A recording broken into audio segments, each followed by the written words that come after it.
हरिओम। कैसे हैं आप सब? आशा करती हूँ आप सब अच्छे होंगे। ओम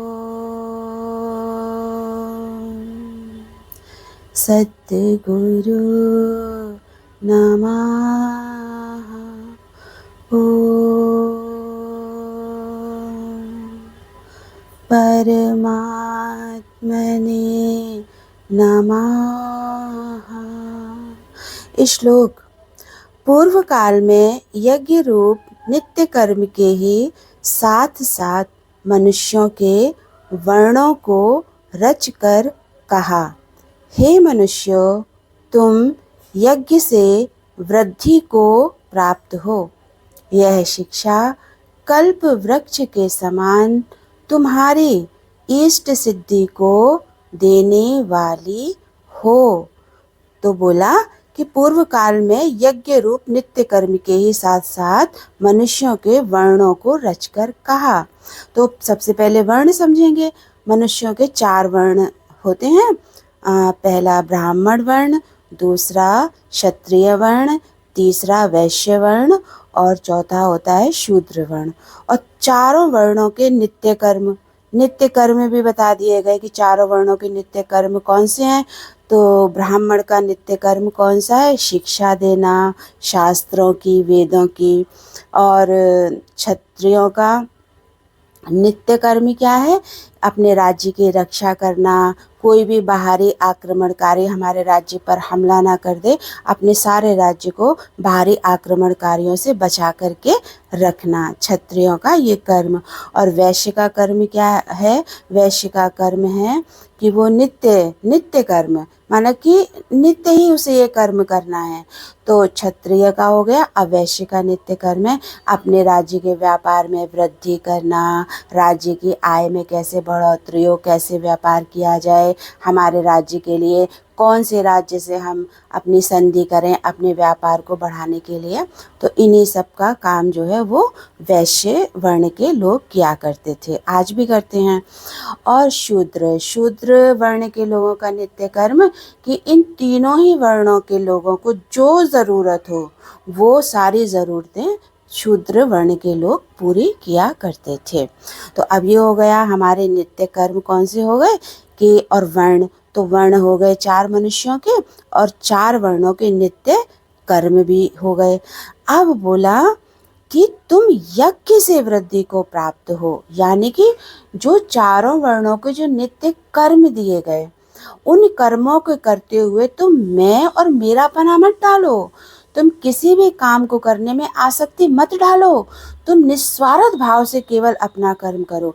अगर ब्राह्मण का नित्य कर्म है कि उसको अध्यापन कराना है, तो वो निस्वार्थ भाव से अपनी अध्यापन की शिक्षा जो भी उसने ग्रहण किया है वो अपनी शिक्षा दूसरों को दे जो भी उसके पास आते हैं।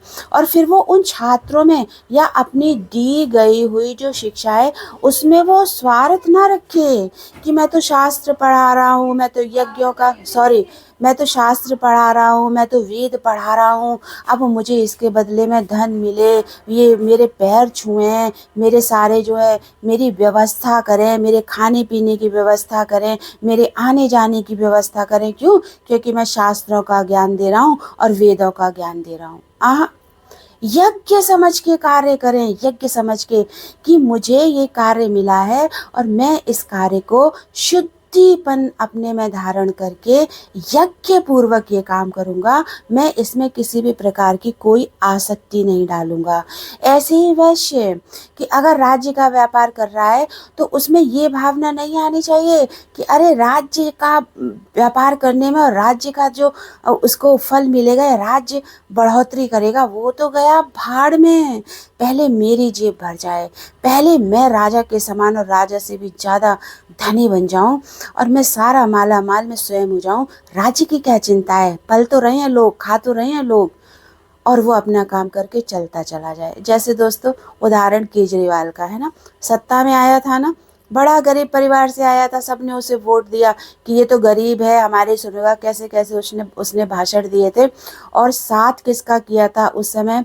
जो अन्ना है, अन्ना, उनका मैं नाम पूरा नहीं मुझे याद आ रहा है, विश्वास और अन्ना, 2 लोग ये भी थे ना उनमें, तो वो अनशन पे बैठे हुए थे। उस समय उसने कितनी सिंपैथी ली, और जो अच्छे लोग होते हैं ना, जो समझ जाते कि भाई राजनीति एक दलदल है, अन्ना भी अलग हो गए और विश्वास भी अलग हो गया, और ये वहीं जुटा रहा, क्योंकि ये गया ही इस नीयत से था।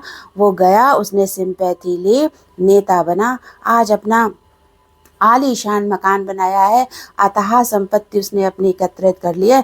अब दिल्ली वाले चाहे उसको सत्ता में रखें और या सत्ता से बाहर निकाल दे, वो तो अपना काम करके चला ही गया ना, उसको किस चीज़ की कमी है। तो ऐसे ही जो वैश्य हैं, वो ये सोचने की अरे राज्य जाए भाड़ में, पहले हम अपनी जेबें भरे खुद माला माल हों, तो ये फिर यज्ञ नहीं है, ये तो बहुत ही ज़्यादा अपने मतलब के लिए और अपने फ़ायदे के लिए किया गया यज्ञ है, और नाम उसको दे दिया जाए अगर यज्ञ का, तो फिर ये यज्ञ नहीं है दोस्तों, ये तो बहुत ही बड़ा पाप है, ये महापाप है। इसलिए नित्य कर्म करके और योग से वृद्धि करें, यानी कि मुझे ये सेवा दी गई है, हाँ जितना मेरे लिए ज़रूरी है मैं बस उतना ही रखूँगा, बाकी मैं सारा का सारा जो भी धन आएगा, जो भी मैं व्यापार करूँगा, और उस व्यापार से मुझे जितना भी धन प्राप्त होगा, वो धन मैं अपने राज्य की बढ़ोतरी करने के लिए लगाऊंगा, अपने राज्य का, मेरे देश का नाम हो, और मेरा देश आगे बढ़े और मेरा राज्य आगे बढ़े। तभी नित्य कर्म में योग से वृद्धि प्राप्त होती है। इसी तरह से जो क्षत्रिय है, क्षत्रिय भी यज्ञ से वृद्धि को प्राप्त करें अपने नित्य कर्म करते हुए। अगर क्षत्रिय सोच ले कि अरे मैं अपने ही राज्य के अपने ही साथियों को मार डालूं और मैं राजा बन जाऊं, या अपने देश से और देशवासियों से संधि कर ले, और संधि करे कि मैं बहुत अच्छा शासक हूँ, चलो वहाँ लड़ने चलते हैं, उस देश को हराते हैं, और पता चले सामने वाले देश से मिल करके खुद तो बच गया और अपने ही देश के सिपह सालारों को मरवा डाला, उनके कत्ल हो गए, उनके मर्डर हो गए, और वो उन्हीं से मिल करके और उनके राज्य में जा कर के मिल गया, वहाँ आराम से ज़िंदगी बिता रहा। जो बेचारे हमारे निस्वार्थ जो भावना में गए थे कि हम तो अपने देश के लिए मर जाएंगे, मिट जाएंगे, और वो बेचारे बेमौत मारे गए। तो इसलिए उस यज्ञ से कभी वृद्धि नहीं होगी। ऐसे ही शूद्र, अगर वो भी अपने काम में यज्ञ की भावना नहीं रखेंगे, हाँ वो भी काम करेंगे तो इसलिए करेंगे कि मैं, वो पहले ही कह देगा अगर 10 रुपए का काम है तो कहेगा मैं 100 लूँगा, इससे कम नहीं लूँगा। अब कोई काम ऐसे है जो शूद्र ही कर सकते हैं। आप दोस्तों, हाँ हम लोग सभी कॉलोनियों में रहते हैं, सभी के वॉशरूम में समय देखो, जब कभी गटर साफ़ होते हैं, जब कभी हमें अपने ही घरों के सीवर साफ़ कराने होते हैं, तो हम बुलाते हैं ना, ये काम हम कर सकते हैं, हम नहीं कर सकते हैं, ये एक कोई स्पेशली होते हैं वही कर सकते हैं। ज़रूरी नहीं कि वो शूद्र ही हो, कभी कभी मजबूरी भी इंसान से सब कुछ करा देती है, लेकिन वो पैसे मांगता है तो हम देते हैं ना, और वो ये कहे कि नहीं 100 रुपये का काम है जी, मैं तो 1000 लूँगा, आप 1000 दीजिए, तो माना सामने वाला दे देगा कि चलो हमारा काम हो जाए, ये काम कौन ही करेगा, तो आगे वाला 1000 रुपये भी दे देगा, लेकिन वो कभी इन पैसों से पनप नहीं पाएगा, फल फूल नहीं पाएगा, क्योंकि उसने यज्ञ तो किया, लेकिन उस यज्ञ में उसने क्या कर दी, बेईमानी कर दी। इसीलिए ईमानदारी से आज हम सब गृहिणियाँ हैं, हम सब जो भी गृहिणी हैं, जो भी हम या तो बाहर कार्य करते हैं या हम अपने घरों में ही जो सेवा देते हैं, उन सेवाओं को हमें यज्ञ रूप ही लेना है। और जब आप उन सेवाओं को यज्ञ रूप लेंगे और ईमानदारी से उसमें अपना जो है योगदान देंगे, और योगदान देने के बाद में आपको चाहना नहीं रहनी चाहिए कि मुझे वापसी में इस योगदान के बदले कुछ मिले, तभी आप उस यज्ञ से अपनी वृद्धि कर सकते हैं, ज्ञान की वृद्धि कर सकते हैं, गुरु के वचनों की वृद्धि कर सकते हैं, ज्ञान में भी भगवान के प्रिय बन सकते हैं, और गुरु वचनों की वृद्धि करते हुए गुरु के भी प्रिय बनेंगे। वरना दोस्तों, चाहे आप जितना मर्जी नित्य कर्म करते हुए अपना योग लगा लो और ये बोलो कि अरे मैं तो यज्ञ कर रहा हूँ, यज्ञ कर रहा हूँ, यहाँ तक कि सत्संग में भी जितनी भी सेवाएं होती हैं वहाँ भी हम लोग यही कहते हैं कि अरे यज्ञ हो रहा है, चलो हमने ये थोड़ा सा हम काम कराए ना, अरे यज्ञ में हमारा ये योगदान हो गया, यज्ञ में हमारा ये योगदान हो गया। याद ही नहीं रखना है, आप बिल्कुल नॉर्मल नेचुरल होकर के जाइए। आप जो यज्ञ करें, पहले तो यही भावना रखनी है कि कोई देख ही ना पाए, कोई समझ ही ना पाए कि आप क्या कर रहे हो और क्या नहीं। और अगर कुछ सेवाएं सबके दिखने में आ भी रही हैं, तो उन सेवाओं में आप योग कैसे लगाएंगे। आपने माना आपने आपकी सेवा पैसे देने की है, माना आपने शारीरिक सेवा की है, माना आप ज्ञान सुनाने की सेवा कर रहे हो, आप 4 को ज्ञान सुनाने के लिए जा रहे हो, तो सच सच बता रही हूँ दोस्तों, आप अपने को सेवाधारी ही समझिए और हाथ जोड़कर सेवा कीजिए। और जब सेवा हो जाए तो हाथ जोड़कर गुरु का शुक्राना करके, परमपिता परमात्मा का शुक्राना करके उस सेवा को समाप्त कीजिए। चाहे वो सेवा आपके घर में आप किचन में कर रहे हो, आप अपने घर के बाथरूम में कर रहे हो, आप अपने घर की छत झाड़ रहे हो, चाहे आप अपने घर की बालकनी धो रहे हो, चाहे आप अपने घर का बाहर का दरवाज़ा धो रहे हो, यानी कि आप कुछ भी काम कर रहे हो। ज़रूरी नहीं कि आप यज्ञ हो रहा है तो वहाँ तो सब दिखता है सत्संग में, लेकिन जो हम घरों में यज्ञ करते हैं वो तो किसी को नहीं दिखता ना।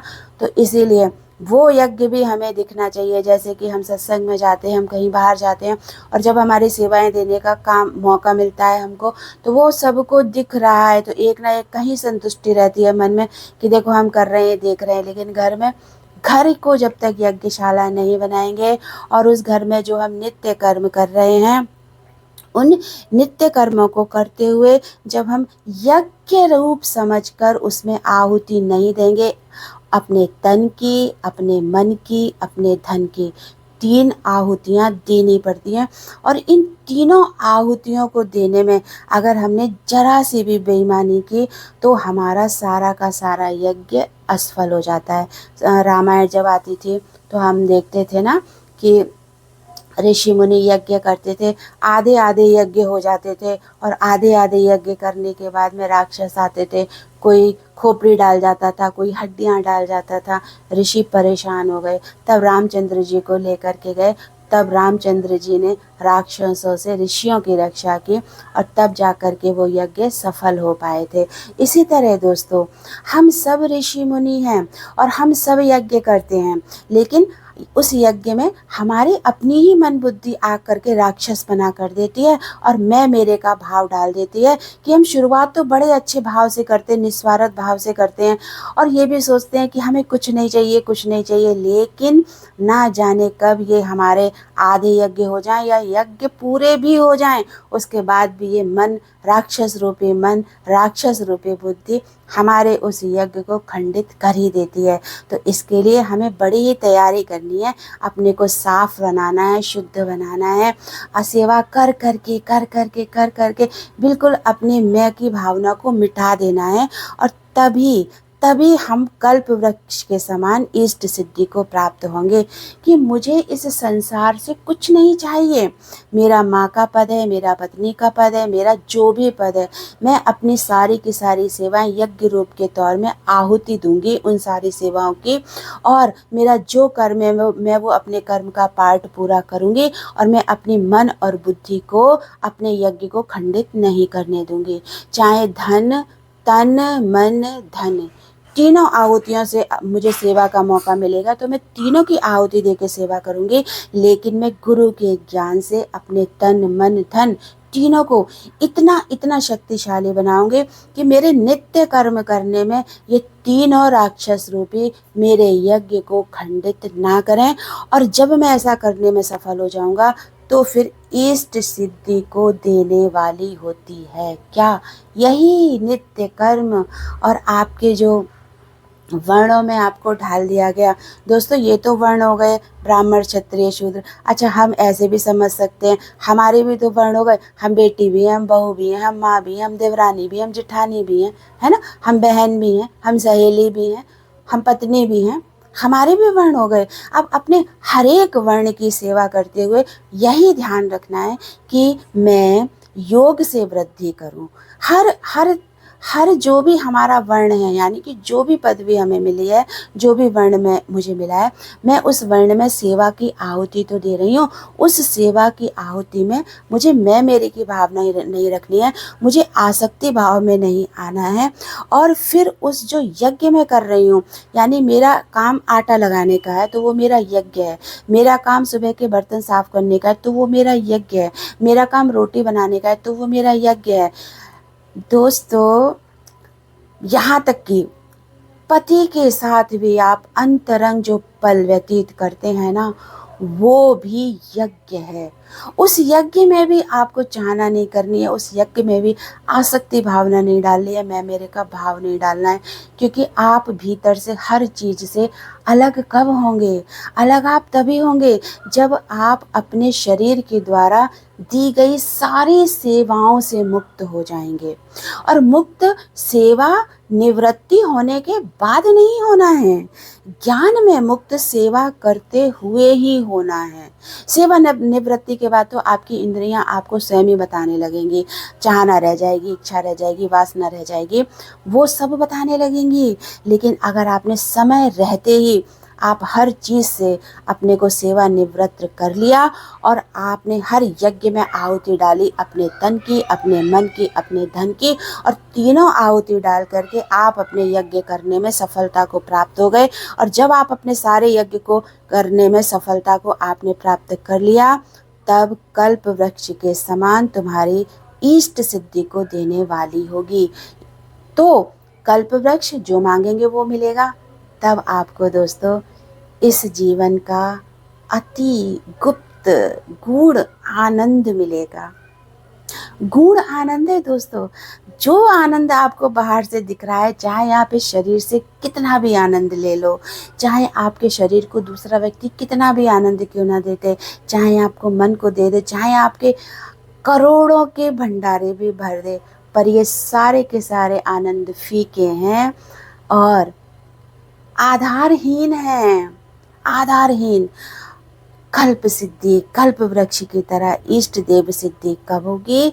जब हमें भीतर के आनंद की प्राप्ति होगी, गुण आनंद, गुप्त रहस्य, इस आध्यात्म मार्ग के गुप्त साधना, जिसको ना आप बता सकते हो ना मैं बता सकती हूँ, जिसको कि हर एक योगी स्वयं में ही प्राप्त कर सकता है और स्वयं में ही जान सकता है। हाँ, जब उस लेवल का कोई योगी आएगा तो बातों का और अनुभवों का आदान प्रदान होता है, तब जो आनंद मिलता है ना, आहा, स्वर्ग से भी गुप्त गूढ़ आनंद है, जिसको पाने के लिए स्वर्ग के देवता भी तरसते हैं।